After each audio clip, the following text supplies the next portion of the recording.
Welcome to Godless and Grounded. The world has been told for centuries that faith is sacred, that believing without proof is a virtue, that doubt is a disease and obedience to invisible authority is the path to goodness. But when we look around, we find that the very thing we were told would save humanity has been quietly poisoning it from the start. Faith has shaped nations, written laws, built empires, and burned heretics. It claims to offer moral guidance, yet history shows that it has been one of the greatest tools of control and division humanity has ever known. Religion tells people they are humble servants of God, but in truth, it often turns them into servants of other men who claim to speak for God. When you strip away the holy language and the rituals, what remains is a very human game of power. From popes who crowned kings to caliphs who ruled with divine decree, religion has long been the shield behind which authority hides. Wars have been waged in its name. Blood has been spilled in the name of love and salvation, and progress has been delayed because faith demanded obedience over curiosity. Consider the Middle Ages, often romanticized for its chivalry and cathedrals. In reality, it was 1,000 years where Europe lived under religious darkness. Scientific inquiry was treated as heresy. The Church dictated what was true and punished anyone who dared to look through a telescope or dissect a corpse. Men like Giordano Bruno were burned alive for suggesting that the universe might be infinite. Galileo was forced to kneel and deny what his eyes saw through the lens of his telescope. That is what happens when faith claims ownership of truth. Religion corrupts by teaching that believing is better than knowing.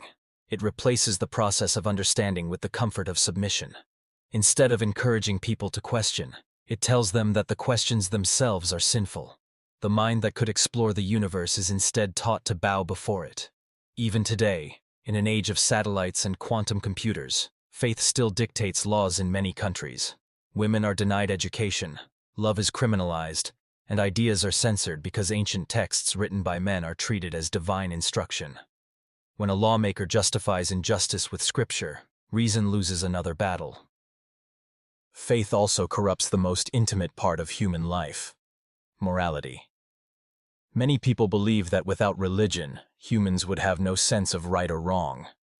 But morality existed long before holy books were written. Humans survived through empathy, cooperation, and social understanding, not divine command. Religion simply took credit for what evolution already gave us. It teaches morality as obedience, not understanding. You are not asked to be good because it makes sense or benefits others, but because a God demands it. That is not morality.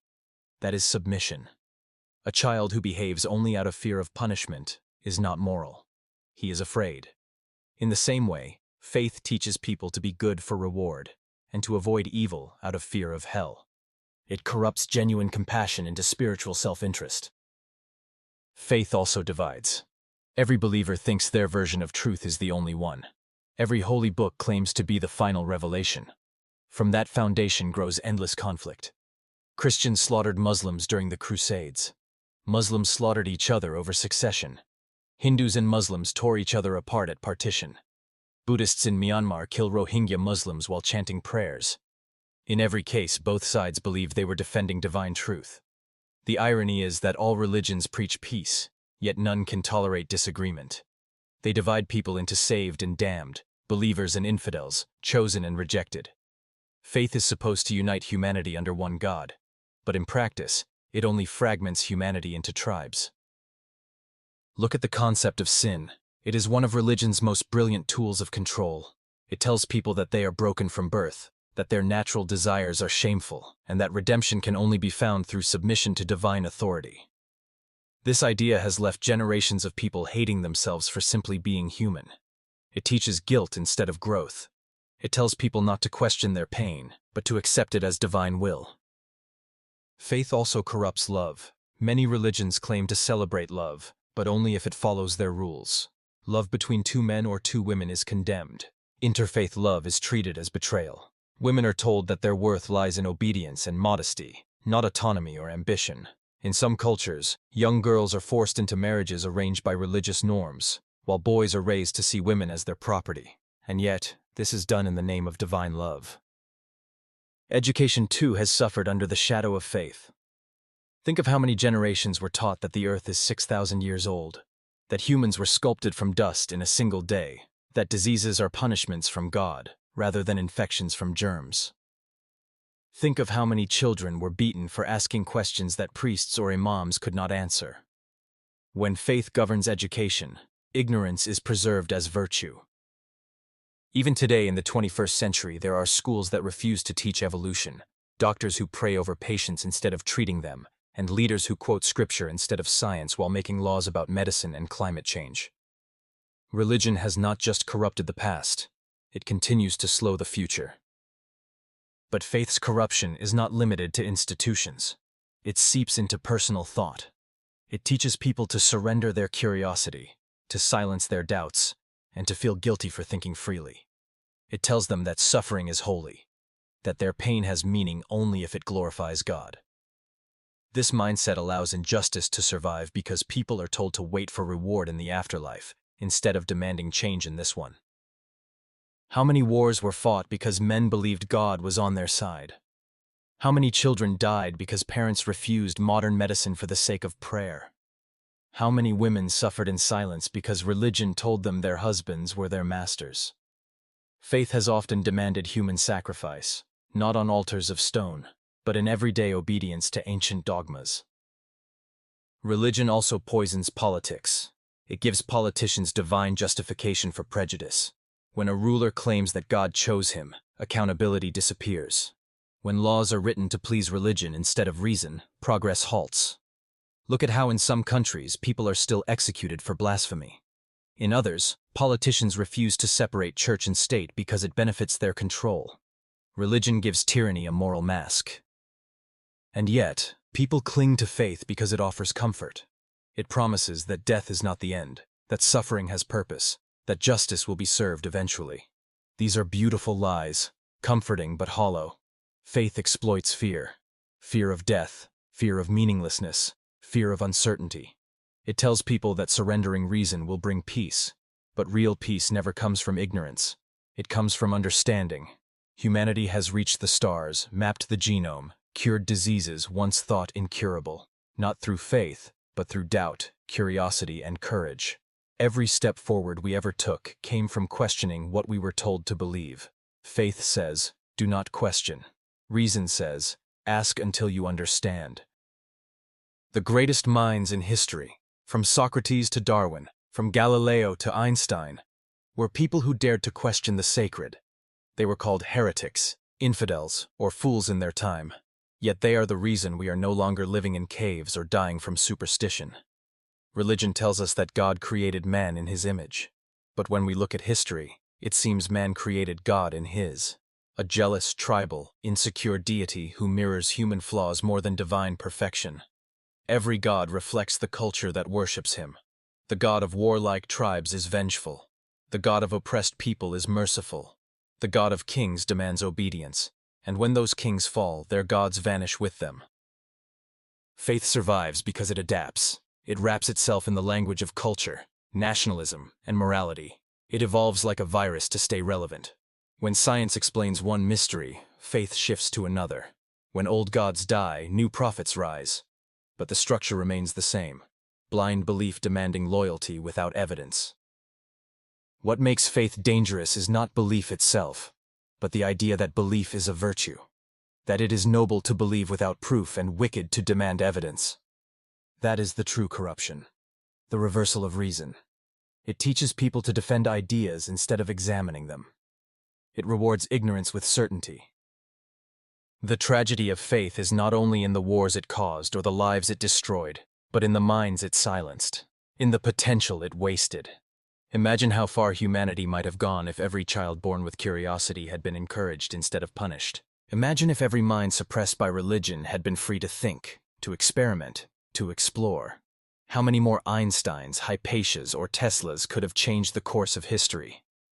But faith has always demanded conformity, not creativity. It does not want thinkers, it wants believers. That is why even today, in places where religion dominates, curiosity is seen as rebellion, and rebellion is sin. Faith also corrupts by claiming to offer truth that cannot be questioned. Every religion believes it has the final word, but when truth is claimed instead of discovered, it stops growing. Real truth does not fear scrutiny. Only lies do. And that is why religion relies on faith, because evidence has never been its strength. From Genesis to Revelation, from the Vedas to the Quran, ancient texts are filled with contradictions, moral confusion, and human bias, yet they are treated as flawless, untouchable, divine. People kill and die over books written by men who did not even agree with each other. In any other area of life, this would seem absurd, but faith makes the absurd sacred. Faith also feeds hypocrisy. Religious leaders preach humility while living in luxury. They speak of compassion while dividing people by caste, creed, or color. They promise heaven while exploiting the poor. Churches collect billions in donations while millions starve. Televangelists own private jets. Clerics preach modesty while hoarding power. It is not spirituality. It is business wrapped in holiness. And yet, the world keeps listening. Because people want hope, even if it is false. They want order, even if it is unjust. Religion thrives not because it is true, but because it is comforting. It gives easy answers to hard questions. Why are we here? Because God made us. Why is there suffering? Because it is a test. What happens after death? You go to heaven or hell. The human mind, uneasy with uncertainty, accepts these answers and stops searching. But reality does not change because we choose comforting illusions. The universe does not care what we believe. Stars are born and die. Species evolve and vanish. Galaxies collide. All indifferent to our scriptures. Truth is not democratic. It does not bend to belief. It must be discovered, not declared. Look at how religion shapes identity. People are born into faiths the same way they are born into languages. A child raised in Pakistan is Muslim. One in Italy is Catholic. One in India is Hindu. If faith were truly about truth, it would not depend on geography. Yet most believers defend the religion they inherited, not the one they investigated. That is how faith corrupts. It turns accident of birth into eternal certainty. And when people try to leave their religion, they are often shunned, punished, or even killed. Apostasy laws still exist in many countries. Families disown their own children for doubting. Faith that cannot tolerate freedom is not faith. It is fear. Religious indoctrination also robs children of choice. Before they can read, they are told what to believe. Before they can think, they are taught what to fear. Schools teach scripture as fact, and young minds grow up thinking ancient myths are literal truth. By the time they mature enough to question, the fear of hell has already rooted deep. That fear is one of the strongest poisons faith has produced. The idea of eternal punishment has driven generations into psychological torment. Imagine telling a child that if he doubts, he will burn forever. No compassionate parent would wish eternal torture on anyone, yet billions are raised believing in a God who would. Faith corrupts empathy by forcing people to worship cruelty disguised as justice. Religion also corrupts our view of nature. It tells us the earth was made for humans, that we are the center of creation. This arrogance has justified exploitation of the planet for centuries. Forests are cut, animals slaughtered, oceans polluted, all under the idea that God gave humans dominion. Instead of seeing ourselves as part of nature, faith made us believe we are above it. But science shows a different story. We are not chosen. We are connected. Every atom in our body was forged in the heart of dying stars. Every living thing shares the same origin. This truth is far more awe-inspiring than any scripture. It does not shrink the universe. It expands it. Religion also corrupts politics by merging divine authority with human power. When leaders claim to rule by God's will, dissent becomes blasphemy. In ancient times, kings were considered divine. In modern times, clerics manipulate politics using scripture. The result is always the same: tyranny wearing a halo. In many Muslim countries, blasphemy laws still sentence people to death for words. In Christian-majority nations, politicians still cite the Bible to justify homophobia or anti-abortion laws. In India, religious nationalism fuels violence. In Israel, divine right is used to justify occupation. Faith has become the language of power, used to sanctify whatever serves the agenda of those in control. The greatest danger of religion is that it makes good people do evil with a clear conscience. A person might never harm others, but if told that God commands it, he may kill and believe he is doing good. History is full of such examples: inquisitions, witch hunts, holy wars, suicide bombings. Faith transforms morality into obedience. When we look at the pattern, the corruption becomes clear. Faith starts as belief. Belief becomes certainty. Certainty breeds intolerance. Intolerance breeds violence. And violence breeds suffering. All in the name of love, peace, and salvation. Yet despite all of this, humanity is slowly waking up. More people are questioning faith than ever before. Atheism, agnosticism, and secular humanism are no longer hidden voices. People are realizing that morality, meaning, and purpose do not require gods. They require understanding, compassion, and responsibility. We do not need divine commandments to know that killing is wrong or kindness is right. We know because we can feel the pain of others. We understand suffering not through revelation but through empathy. We can build a just world not through prayer, but through reason and cooperation. The true enemy of faith is not science, it is honesty. Because honesty demands evidence, and faith cannot provide it. Honesty asks questions, and faith tells you not to. Honesty accepts uncertainty, while faith claims certainty without knowledge. But there is hope. Every time a person questions their inherited beliefs, every time a student asks why instead of accepting how, every time someone chooses compassion over dogma, the chains of faith weaken. Humanity does not need to be saved from sin. It needs to be freed from ignorance. The God Delusion has made us worship myths while neglecting what is real, each other, our planet, our future.